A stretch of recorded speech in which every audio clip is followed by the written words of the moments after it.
Welcome to Mean Age Daydream with me, Brian McWilliams, where we're going to be making some jokes, laughing out at broken world, but also laying out the philosophy for the future, how we can fix this mess we're in and have a great time doing it all with a Mean Age Daydream.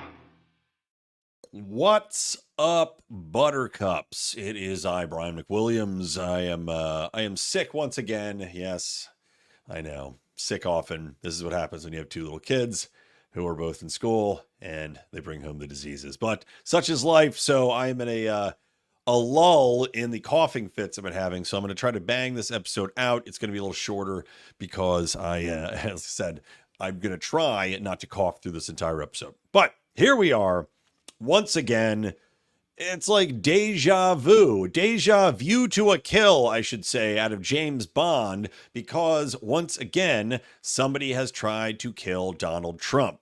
This time, no shots fired other than by the Secret Service. I believe the Secret Service popped off a few caps, but Ryan Routh, the attempted killer, has been taken into custody. This took place in Florida on a golf course. You know, it's funny.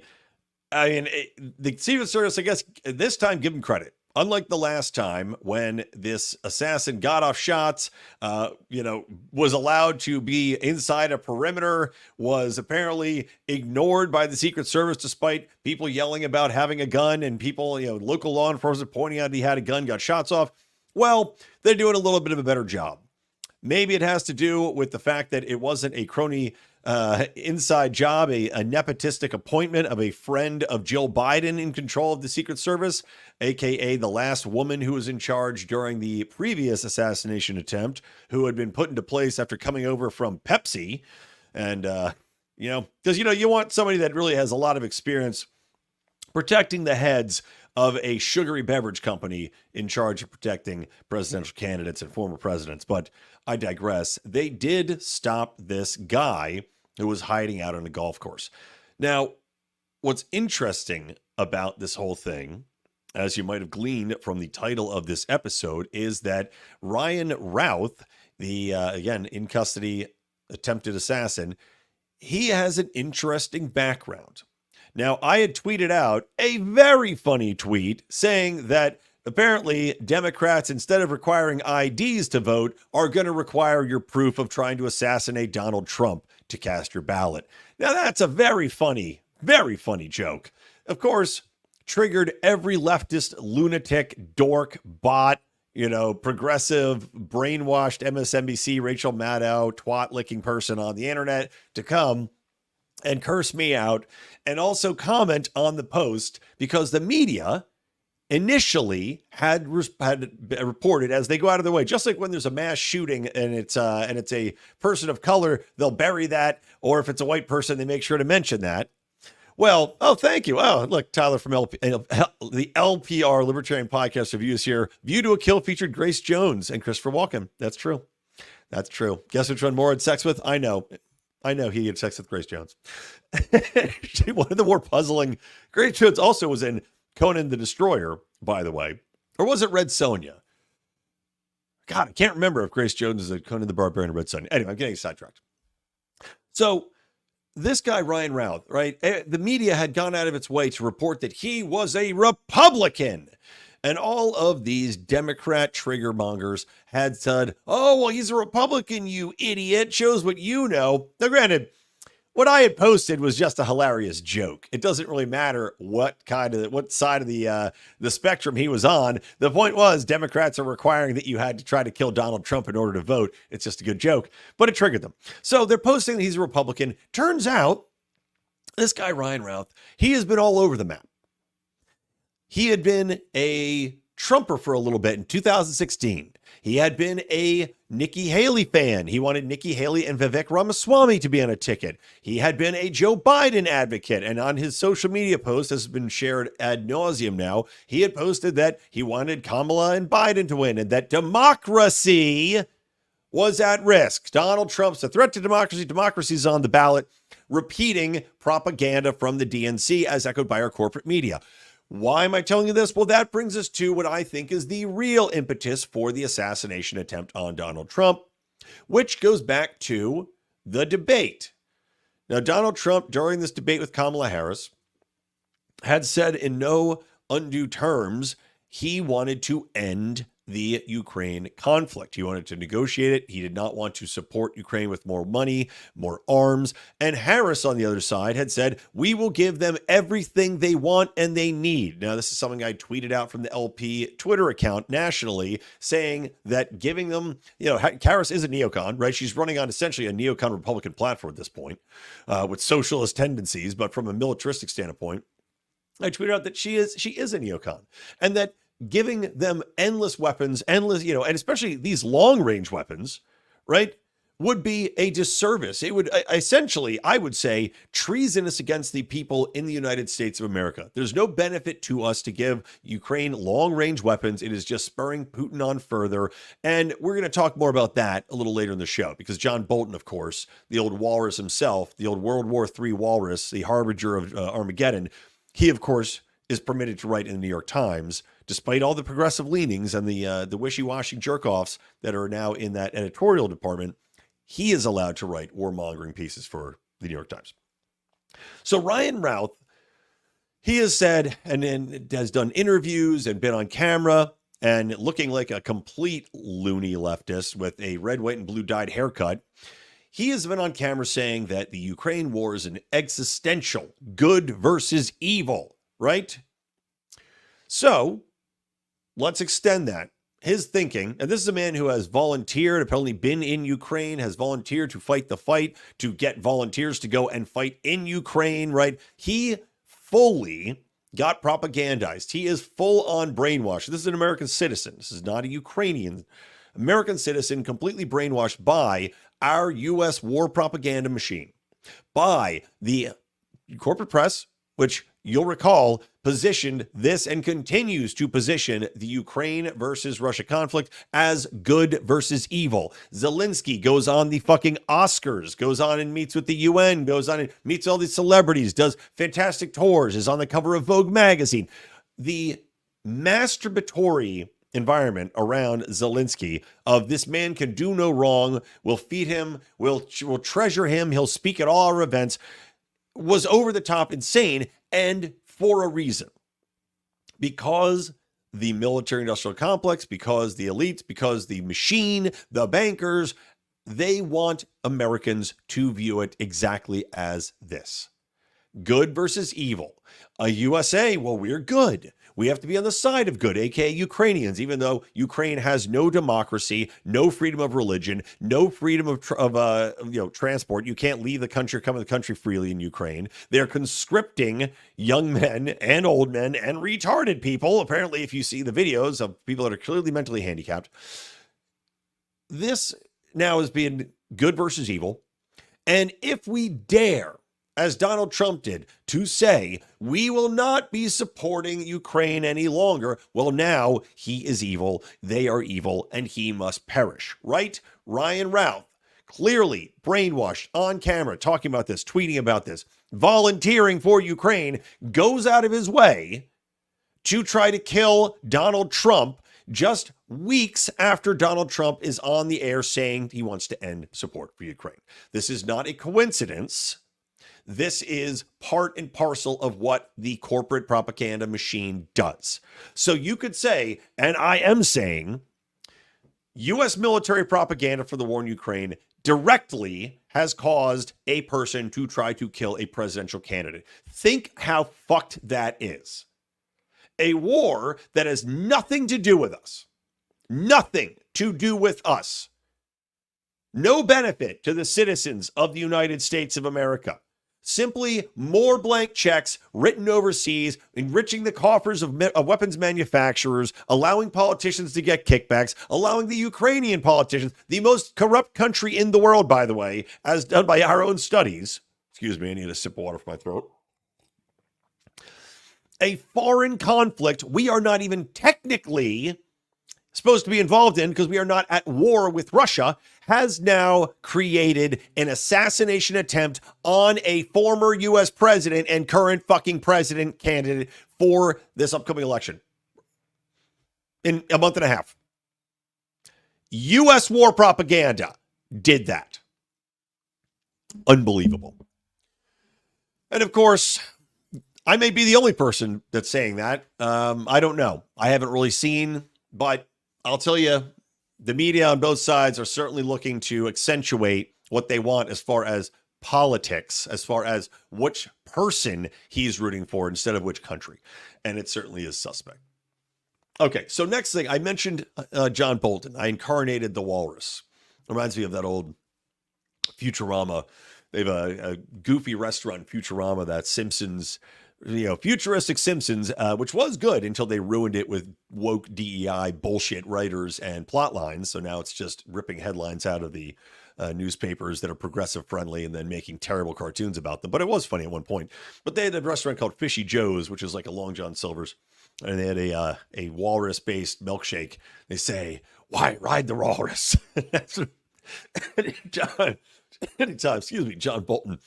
Yeah, well, John Bolton comes into the public lexicon and say, "Ride the walrus." So John Bolton, of course, is out here in the midst of this new discussion, and maybe because he's afraid Donald Trump will win. Of course, Donald Trump foolishly put John Bolton in his cabinet to advise him on bad foreign policy advice, because John Bolton, if you look at his history, has advised the wrong way on every single major foreign conflict we've been involved in. Every single thing that has blown up in our faces, from arming people to going into Iraq with WMDs to Afghanistan, you name it, John Bolton has been on the wrong side of history, demonstrably so. Unquestionably so, and has also lied his ass off about things to confuse, to mislead the American population. So, of course, John Bolton tweets out and writes for the New York Times that if Joe Biden decides to authorize Ukraine only using European long-range weapons and not American ones in the war against Russia, it would be yet another failed leadership moment for the U.S. Putin has been bluffing about escalating the conflict, and we've fallen for it every step of the way. So what we want then is for him not to bluff, Bolton, or we should continue to push him. See, this is the fucking retarded rhetoric that comes out of John Bolton. This is the retarded thinking. Putin's been bluffing about escalating it. I'm sorry, what? The only escalation here is nuclear war. We want him to bluff. If he stops bluffing, we all die, John. And as I've said before on this very podcast, Putin has shown extreme resolve not to get us into a nuclear war. But if you keep pushing him, if now you have long-range missiles that can impact any part of Russia that we are providing, we are now at war, as he has said. And I fucking agree. We are at war. If we're using our arms to shoot into Russia with our permission, we are fucking at war with Russia. That's how that works. And then, if we can bomb anywhere in Russia, why would they not strike back? And the only thing that can hit us over here would be nuclear weapons. I don't know, maybe hypersonics now. I'm not up to date on all the hypersonic technology, but I'm guessing that that's what's going to be able to hit us. And fuckwads like John Bolton decide, well, you know what? He's not going to do anything. Let's just keep pushing. If you keep pushing using these weapons, that will lead to the eradication of Russia, or at least eradication of the leadership in Russia, all of which would inspire somebody to counterstrike with possibly a nuclear weapon. And as I've said before, what if Putin gets ousted? What if his response is not powerful enough for the people in Russia that view this as an existential threat to them, because now we're bombing them from all over the fucking place with our long-range weapons? Well, the next person in charge may not have as calm a trigger finger as your friend Vladimir. But nobody wants to think this through logically. They just want to keep pushing forward. It's unbelievable. And it's a disgrace. Not that the New York Times should be feeded or looked to it in any way, shape, or form as a publication that should be respected, read, nor had anybody buy a goddamn advertisement in it ever again. Let it die and let it burn to the ground. But it is unbelievable to me that all those little jerk-offs got up in arms because Tom Cotton said that we might want to deploy the National Guard during massive race-based riots that caused billions of dollars worth of damage in cities, including, of course, Minnesota, where Tim Walz is governor and allowed this to happen. But you've got them up in arms because Tom Cotton wants to bring some semblance of sanity and order back to cities being burned to the ground. And yet nobody says a peep about Tom Bolton or John Bolton writing an article calling for us to accelerate the path to nuclear Armageddon. Everybody's cool with that one, guys. Really interesting. All right, so that's all I have to think on that. I mean, Trump, and one quick thing actually before I move on to the assassination stuff. This whole thing, it's just Democrats, corporate media talking about the rhetoric that Trump is using, that JD Vance is using, blaming somehow like Lester Holt, somehow introducing the New York or the NBC Nightly News and saying that Donald Trump and JD Vance have really used rhetoric about these Haitians and an assassination attempt. Trying to tie these things together is psychotic. That's not the reason. We know it's not. There's nothing to point to that. But the enemy of the people, which is the corporate press, they are 100% trying to deflect, trying to put this on the back of Donald Trump somehow. I saw Thomas Massey tweeted out that the Inquirer, which is, I guess, the local paper in Kentucky where he's at, had called, and I tweeted this out too, if you go look at my Twitter feed, had an opinion that this assassination attempt, all Donald Trump's fault. It's all his fault, guys. It's all his rhetoric because he's bringing it on himself. Now, there's something to be said for the amount of hate that Donald Trump has, right? Because he is a caustic figure, without a doubt. There's no question about that. He can rub people the wrong way, as I discussed. But so does Kamala Harris. And Kamala has the advantage, where Trump doesn't, of not having a corporate press and a deep state continuously damning him, adjusting the narrative, framing the narrative. Look to the debate that just happened on ABC for a perfect example of that, right? Where they frame every question asked of him to paint him as a piece of shit and then ask him why he's a piece of shit. I mean, you have a corporate press that spent 2.5 years saying that he was a Russian operative, and then spends another, few years talking about how he is a criminal because he dared to misreport, and again, this is completely subjective, the value of his properties, or that he is a philanderer with a prostitute, or that he is an alleged rapist, all of which, none of these things, except maybe the Stormy Daniels one, are provable. And let's not forget the sexual assault thing. And if it happened, look, I'm not defending the man, but E. Jean Carroll is a nut bar. This is a case that's 25, 30 years old, and she's throwing this out there. It had zero standing in criminal court, so they go to civil court, and now people are saying, oh, this is a fact. No, this is lunacy. But of course, you've got people that are dead set on hating Trump. You've got him labeled as a threat to democracy, as echoed by the corporate press. And yet, the Democrats are saying that Donald Trump and JD Vance have to tone down the rhetoric. I mean, it's straight out of 1984. Okay. So speaking of misinformation, which is what I would say the corporate press is guilty of at all point in times, and wokeness is sharing an MSNBC appearance by Hillary Clinton. And this is something to go into it. She's talking about misinformation and jailing Americans for posting it. One of the things that I had really raged about in the last episode, recapping the debate, was the fact that misinformation, censorship, all this bullshit that the Biden-Harris administration 100% took part in, censoring the Americans' ability to freely commune, to freely discuss topics, to talk about, namely, COVID lockdowns, the origin of a virus. Not only that, but elections. This was all tamped down. This was censored from the top down by the Biden administration, working in tandem with the Stanford Internet Observatory, working with other international groups, working with Facebook directly, Twitter directly. The FBI, of course, had offices within Twitter. And yet, we have no mention of it during the fucking debates. I mean, there's no greater example of malpractice than the freedom of speech, one of the first, literally the First Amendment, one of the most unbelievably important tenets of our country, which is what most of this is based on.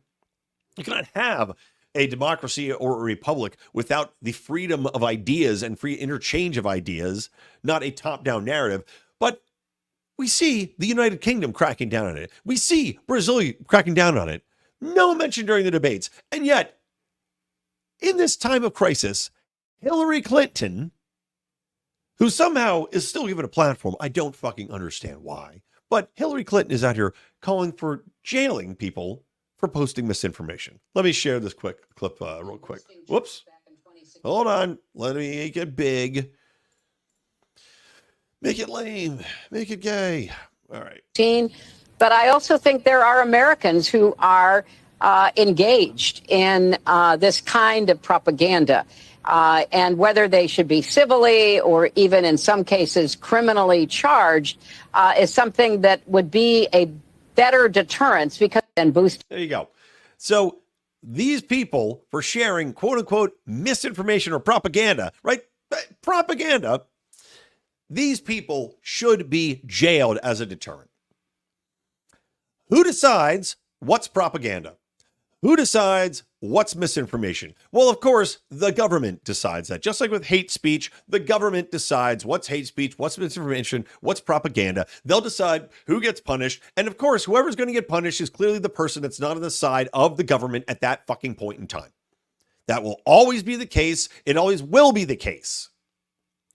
We have seen a global move towards authoritarianism, a global move towards one global government under control. I mean, the pandemic treaty that the World Health Organization has is one of the greatest examples of this, that the UN is trying to ratify. You're looking at authoritarianism on a global scale. And at the same time all this is happening, crackdowns on free speech, mass immigration, undermining of cultures, undermining of finances and economies worldwide, undermining of food and farming practices. I mean, you name it, it's happening. And this dumb bitch, Hillary Clinton, is out here saying that we need to jail people because they dare to share misinformation or propaganda. And this is on MSNBC, right? I guarantee you, every liberal / progressive honk is nodding along with this. Yeah, these people should be jailed for saying that Haitians are eating cats. Yeah, that's right. Helpful idiots.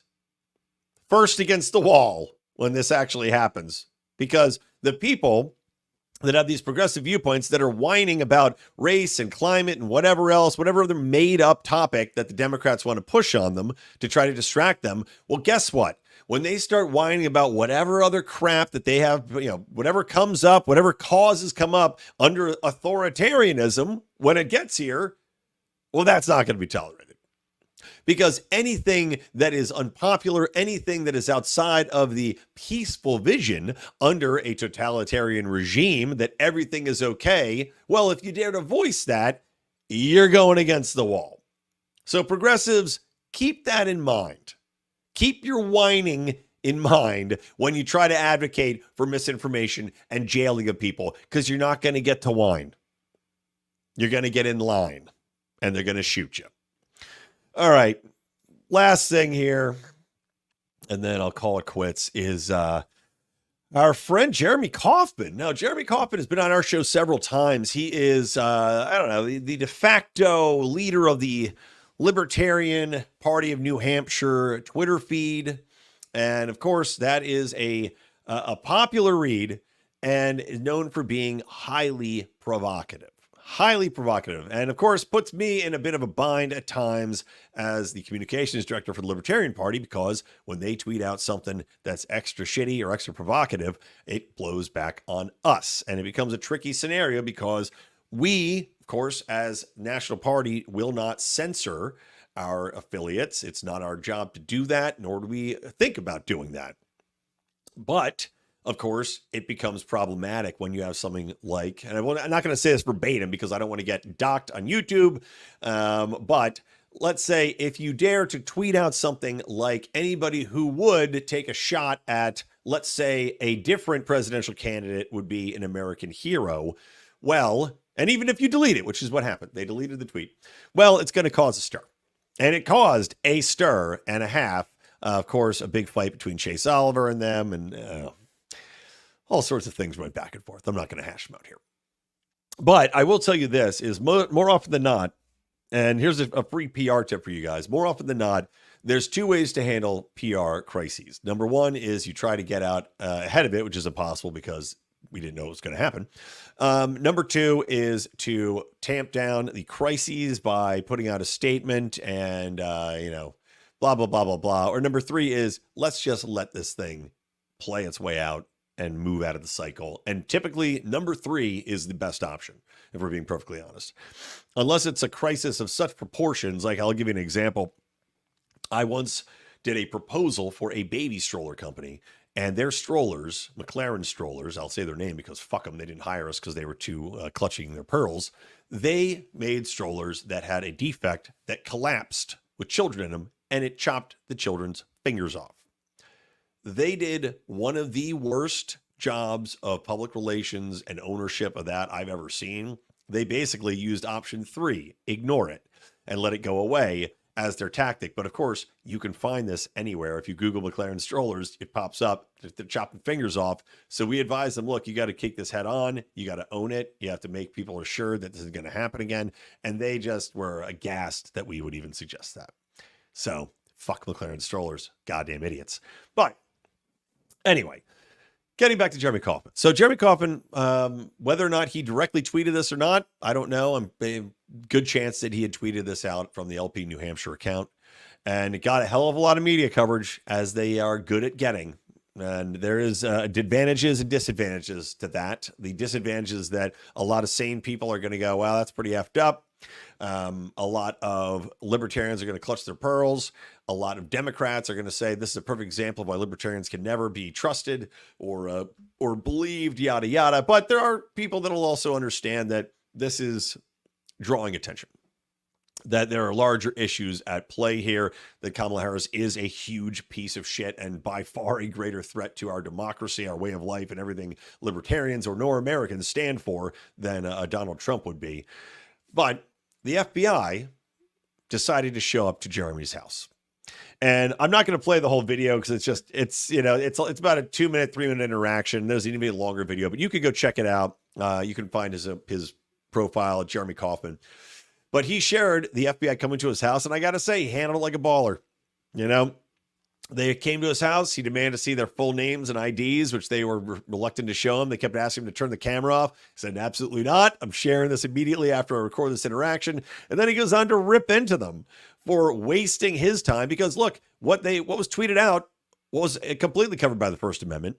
Say they're not calling directly for a call to violence. They didn't say somebody should try to take out a candidate, but simply saying that if somebody did, they would be an American hero in that situation. There is nothing that violates the First Amendment. There is no threat in that.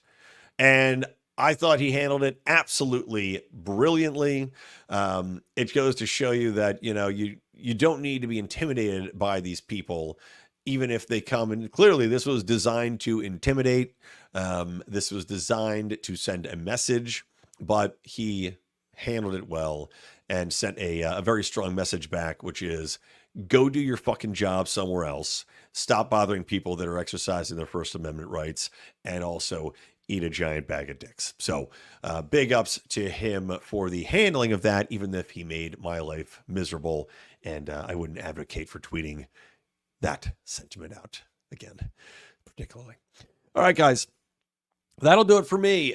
Please support the show. Hit subscribe on YouTube, on Rumble, on Twitter. Follow us here. Subscribe on the podcast as well. That would mean a lot. And as always, I know you shitheads aren't doing it, but go check out the First Episode podcast. I guarantee you will love it. It's the comedy show. It's busy, funny reviews for first episodes of sitcoms, of new shows. We do an old episode and a new episode. This week, we are doing The Frog, which is like a Korean spooky drama on Netflix. And we are combining that. What the fuck are we combining that with? It's funny because you get drunk. You get all drunk doing these things, and then you forget what you're actually doing on the show when you go to talk about it. Let me find it. You know what? Fuck it. Just fucking subscribe. My brain's too addled with cough medicine. Screw it. All right. Watch it, subscribe from me, Brian McWilliams, from all the germs inhabiting my body, and from the Lions Liberty podcast. Keep those electric eyes on me, babe. And keep that ray gun to my head. Later.